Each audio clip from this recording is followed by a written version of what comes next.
ранije. Помалку од 40% од населението во светот вакцинирано против COVID-19. Процентот на одбивање на вакцините висок и во развиените држави.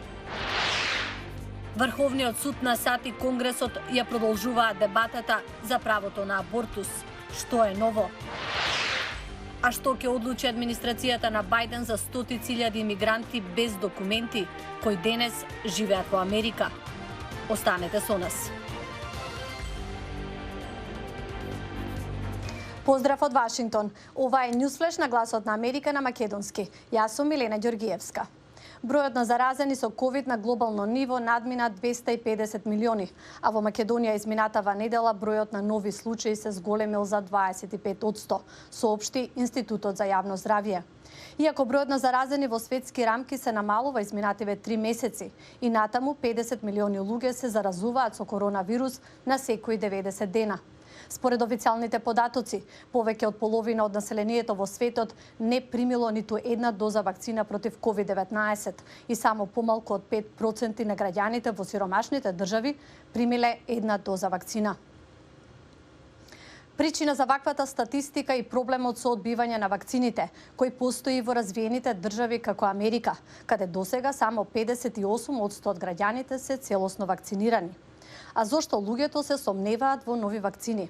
Еве неколку факти од минатото.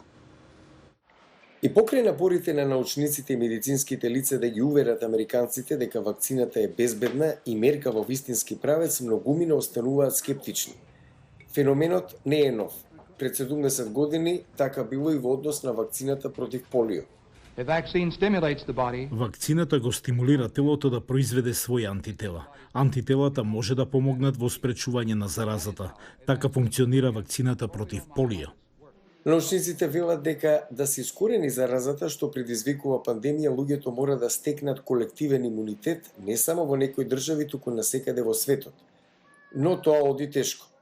Од 1998 до 2003 епидемиологот за заразни болести доктор Дейвид Хейман раководеше со одделот во Светската здравствена организација која го предводеше глобалниот одговор кон тешкиот акутен респираторен синдром познат како SARS.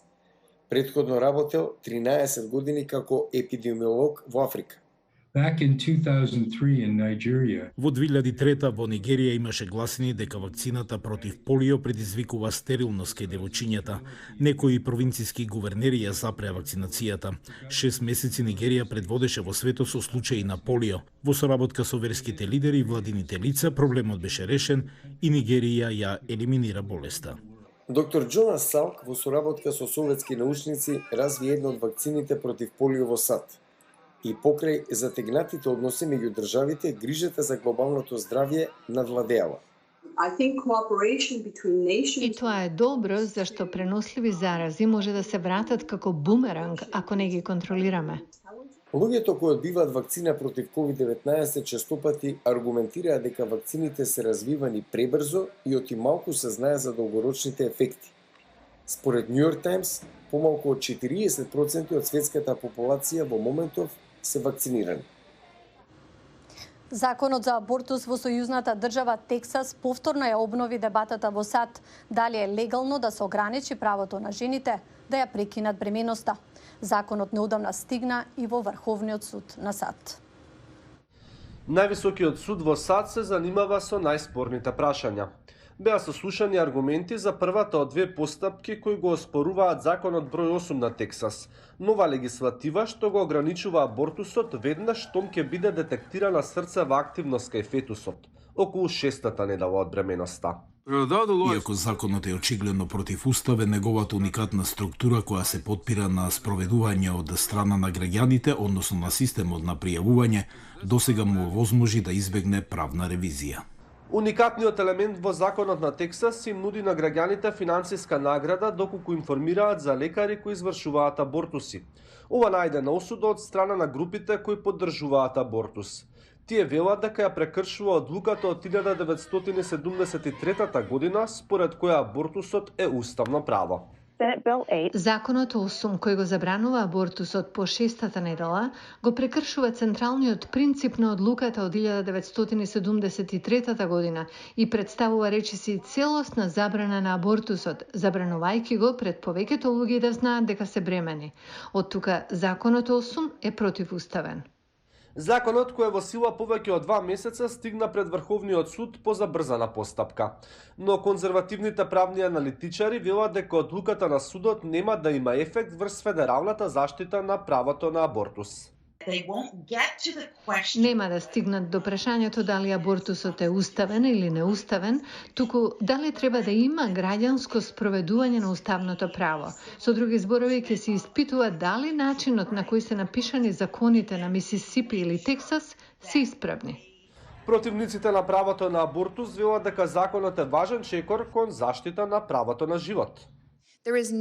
Нема ништо потуѓо на американскиот уставен начин на живот од толерирањето на абортусот и неговото наметнување на жени кои заслужуваат подобар избор. Но поддржувачите на правото на абортус велат дека законот има значително поголем удар врз собојните луѓе и нископлатените работници.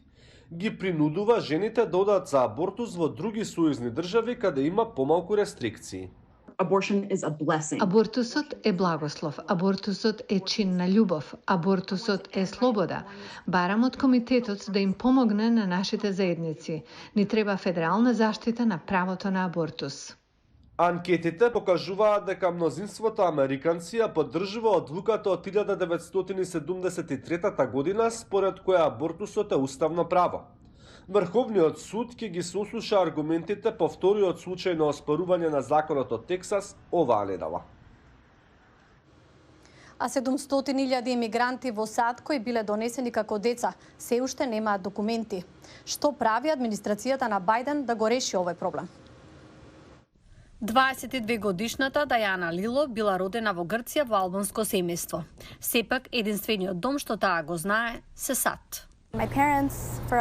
Моите родители сакале подобар живот за мене и за нив, затоа одлучиле да дојдат во САД. Имигриравме во 2001 година кога имав само 18 месеци и бев недокументирана. Лило вели дека незините родители се уште немаат документи.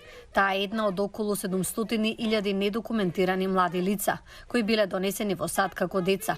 Лило се сеќава на незиниот живот во Конектикат. Бев многу анксиозна како дете. Растев со фактот дека некои луѓе не ме сакаа овде и мислеа дека не припаѓам тука.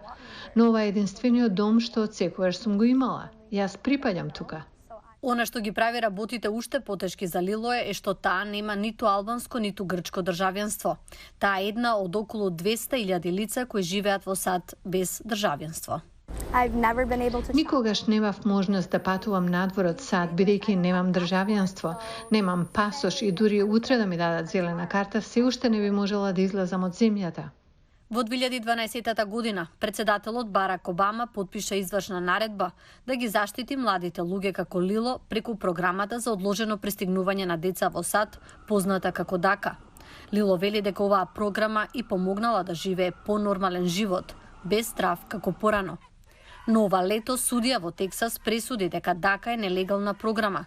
Како одговор, администрацијата на Бајден ја ревидираше извршната наредба за да го задоволи судот во Тексас и да ги одржи мерките за заштита на овие лица од времето на Обама. Никогаш не сум сигурна. Адвокатка за имиграцијски прашања од Хјустон, Олса Кано, вели дека главниот проблем е тоа што ДАКА не нуди трајно решение. Ова е привремено решение, може да се обновува додека администрацијата тоа го сака и додека тоа го дозволуваат судовите. Сепак, може да се укине во кое било време.